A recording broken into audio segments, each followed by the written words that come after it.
A supernova is normally a star that's died. Well, this is one that just wouldn't die. It kept coming back.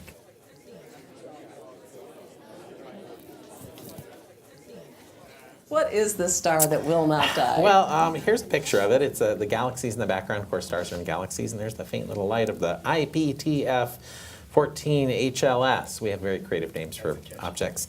Well, if we go forward, we can see again a picture of before and after. So afterwards, all we kind of see is the stars. This was really, really bright. Most supernovae, as we see in the next diagram, are massive stars that are dying for the most part. So you form a star, it lives its life, it explodes as a supernova, and it can leave behind a black hole or a neutron star. A supermassive star will do that. Normally, if we go to the next slide, they have brightness curves. So the time is on the bottom axis, so days after the maximum of light. And then how bright it is. Normally they have curves that look something like this. They last hundreds of days where they're easily detectable. This one looked like this, though. It's the yellow curve up above. 600 days later, it's still really bright, and it had multiple peaks. The gap here in the middle is just where it was behind the sun, so we couldn't observe it then, so we're not quite sure if there was an extra peak in there. But this thing seems to have gotten brighter, fainter, and a lot brighter than a normal supernova as well. It's much, much brighter. So what do we think's going on? Well, we can step forward again, and it was seen in 1954. So supernovae don't do that. They aren't supposed to go off and then 50 years later have another episode, another outburst. So this led the press to say things like the zombie star that wouldn't die, zombie star amazes astronomers, zombie star won't die. And of course we love our zombies here. So maybe that was it. Or maybe it is something like this, the Kenny supernova. Or maybe I'll be back, perhaps.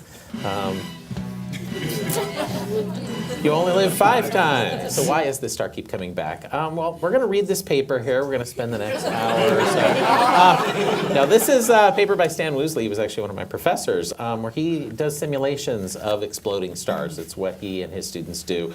And the important part here is total durations ranging from weeks to millennia. He's modeled stars that will have outbursts that can last that long. And what it is it's a pair production instability supernova. It's actually making pairs of antimatter, we think. So if we go forward a slide here, stars are held up by their pressure, by their temperature, the heat inside. Meanwhile, gravity's trying to squish them. So if we go forward one, what happens is you have a gamma ray that can interact with an atom, and it can actually, in that interaction, some of the energy gets stolen from the gamma ray, and you produce a positron and an electron, the antimatter we were just talking about.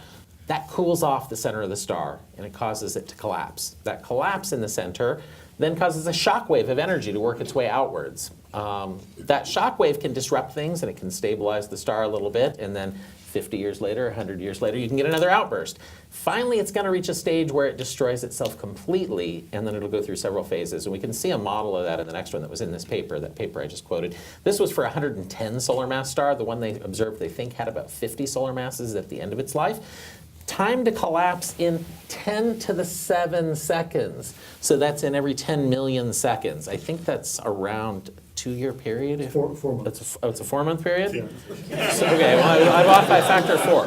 A year is 3 times 10 3 to the times 10 to the 7? Okay. So I had it backwards. So yes, Yeah. 2 times 10 to the 7 things. So anyway, well, you look at this. So 2, 4, 6, 8. So this is a long period of time in between these outbursts. So can you get a model that does something like that? Sure, Stan seems to be able to do it. He has to tweak things. But this might be the first example, because we've never seen one of these pair production instability supernovas before. Did he write this paper before the thing was discovered? Yeah, this was written in 2016. So it was written beforehand. It's a prediction. In a way, yeah, he was predicting that we should be seeing these, and he was saying we haven't seen one yet, but should wait for it. We'll see one.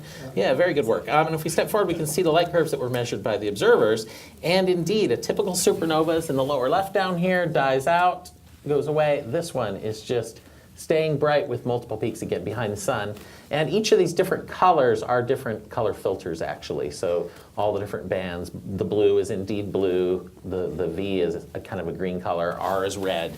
So It's very well measured, not super well understood, but now Stan has something to compare his models against. So he'll probably rerun his models and see if he can produce this. And this is the way science is done. You predict things, you go and measure it, you find your differences, and you tweak the models a little bit to see what reality is really doing out there. So pretty cool work, and neat that we're seeing a star that has antimatter in the core, perhaps.